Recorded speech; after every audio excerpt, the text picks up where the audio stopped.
September மந்த்ல எங்க வீட்ல 3 பேருக்கு பர்த்டே வருது. பாப்பாக்கு, அதுக்கப்புறம் என்னோட 2 அண்ணாங்களுக்கும். செப்டம்பர் 30 எங்க சின்னண்ணா பர்த்டே அன்னைக்கு பக்கத்துல இருக்க நர்சரிக்கு தான் போயிருந்தோம். தென்னங்கன்னு வாங்கிட்டு வந்து காலனில வந்து நடலான்னு சொல்லிட்டு 3 தென்னங்கன்னு வாங்குனோம். நாட்டு தென்னங்கன்னு. ஒரு கன்னோட விலை பார்த்தீங்கன்னா ரூ. 100. இது வந்து 5 வருஷத்துல காய் வைக்கும். ஹைபிரிட் தென்னங்கன்னு பார்த்தீங்கன்னா, ஒரு கன்னோட விலை 250. இது வந்து 2 1/2 வருஷத்துலயே காய் வச்சுரும்னாங்க. நாங்க வந்து நாட்டு தென்னங்கன்னு தான் எடுத்தோம். கூடவே ஒரு வாட்டர் ஆப்பிள் செடி, 2 கொய்யா செடியும் வாங்கியாச்சு. முன்னாடியே அம்மா வீட்டு தோட்டத்துல தென்னங்கன்னு வச்சிருந்தாங்க. அங்க வந்து 4, 5 தென்னங்கன்னு வந்து போயிடுச்சு. அங்க தான் வந்து நம்ம புதுசா வாங்கிட்டு போன தென்னங்கன்னு வைக்கலான்னு சொல்லிட்டு 2க்கு 2 அடி குழி வந்து தோண்டிட்டே இருந்தாங்க.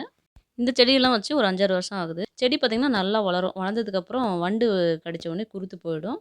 குருத்து போனதும் செடியும் அப்படியே காஞ்சு கீழ விழுந்துரும். இதே மாரி தான் நெறைய செடி வந்து போயிடுச்சு. குழி தோண்டிட்டு தென்னங்கன்னு வச்சு மண்ணு தள்ளி நல்லா கால்ல மண்ண வந்து மெச்சு விட்டுறணும். செடி நட்டதும் தண்ணி வேணும். அதுக்கப்புறம் வாரத்துக்கு ஒரு டைம் தண்ணி விட்டா போதும். 3 பேரும் வந்து ஆளுக்கு ஒரு செடி நட்டுட்டாங்க. பர்த்டே அன்னைக்கு நமக்கு ஒரு மெமரியாவும் இருக்கும், யூஸ்ஃபுல்லாவும் இருக்கும்னு நாங்க செடி வாங்கி நட்டோம். இந்த வீடியோ உங்களுக்கு பிடிச்சா மறக்காம சேனல் சப்ஸ்கிரைப் பண்ணிடுங்க.